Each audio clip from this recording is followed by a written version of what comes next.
Thank you very much to Levine and Levine for the Tuesday night learning, and for all of us who come and learn Chavrusa. I wanted to share with you a thought about the time period between Pesach and Shavuos, which we are 2 weeks from tonight. It's going to be Shavuos. It's Zman Matan Torah Senu, when we get to Torah, just exactly 2 weeks from now. And there are really when I was thinking about this today, two themes came to mind, two strands from the time period of Pesach and Shavuos. One is more gashmias, practical, hands-on, and the other is more ruchniistic, more spiritual. And the first theme, of course, begins with the cutting of the Korban Omer. That is the beginning of the harvesting season, of the crops growing. That's where we transfer crops from Chadash to Yashan, the new growth and the old growth. And then as we move along into Shavuos, this is also, the Gemara mentions, this is the time period when the sheep and the goats have their young ones.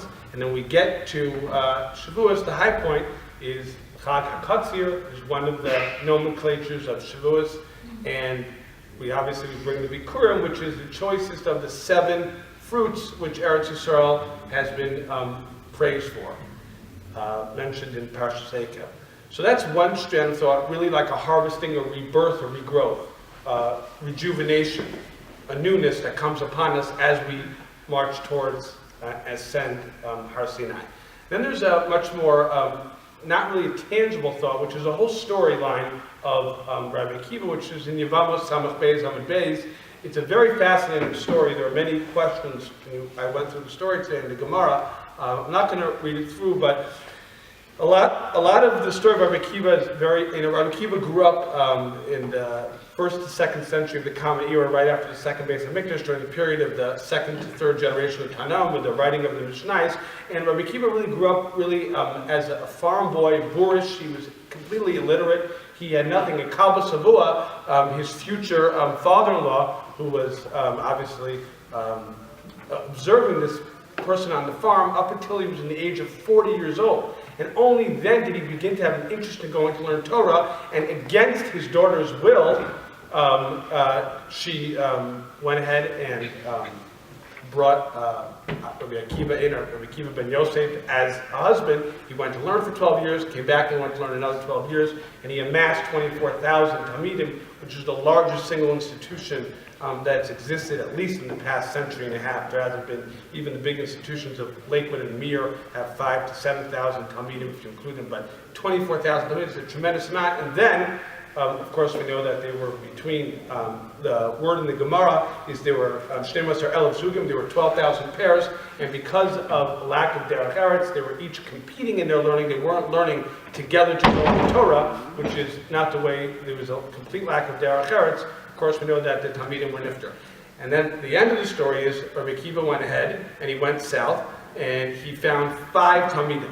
Very famous, Rabbi Meir, Rabbi Yehuda, Rabbi Yossi, Rabbi Shimon, and Rabbi Elazar ben Shamua. Rabbi Meir, of course, is the anonymous Tana that's throughout the Mishnah, and Rabbi Yehuda is the famous Rabbi Nasi. And there are many, many other Talmidim of the Tanam, of great, great scholars that were the beginning of this period that were because of the Talmidim of Rabbi Akiva. And what's very perplexing is that here you have someone who until the age of 40 didn't begin learning any Torah. This is someone who his entire yeshiva was destroyed and wiped out. And he came back and with just 5 Talmidim, he reestablished Torah, and everything that was left of Torah and that we have today is just from 5 Talmidim that he went ahead and learned. And so when we go into Shavuos, one of the things we need to have is that learning Torah necessarily doesn't have to happen in mass. It doesn't have to happen necessarily in your youth. It doesn't have to happen in your prime or when it's easiest to learn. Rabbi Akiva became a great person when he was older. Rabbi Akiva became a great person when he transmitted Torah to 5 individuals after his yeshiva was wiped out. And so if we take that idea and we go think about Matan Torah, that Torah is a gift Hashem is giving us. It's not something that we acquire. Something that you acquire, like if you want to have something fancy, then something that you acquire. But a matana is a gift. It doesn't have to have a particular size. It doesn't have to have a particular value. The value is in what you put in it. Rabbi Akiva put in it. When we go into Matan Torah Seinu, the value is in our forming and formulating of the Torah and our shaping and morphing of what it is that we want our Matan Torah on Shavuos to be. And then Torah will be like the other theme that we talked about, will be a rebirth for us, and then it will be a regrowth, and it will be a rejuvenation, and then it will be a harvesting season for us, the holiday of Shavuos, because then we are going to form our own level of Torah. And when we learn Torah for the sake of attaining it, not for the sake of purchasing it the way we do items and things that we need or want, or we think we need or we want, then the Torah has a meaning. And then we go into Shavuos, and Shavuos has a part of us. And that's why when we get in Aliyah, we say, Hashem gave us a Torah, which is a verb of matana, of a gift. It's very different than something that we purchase or something that we acquire. A gift is something which is unknown. It has no boundaries, and it's ours.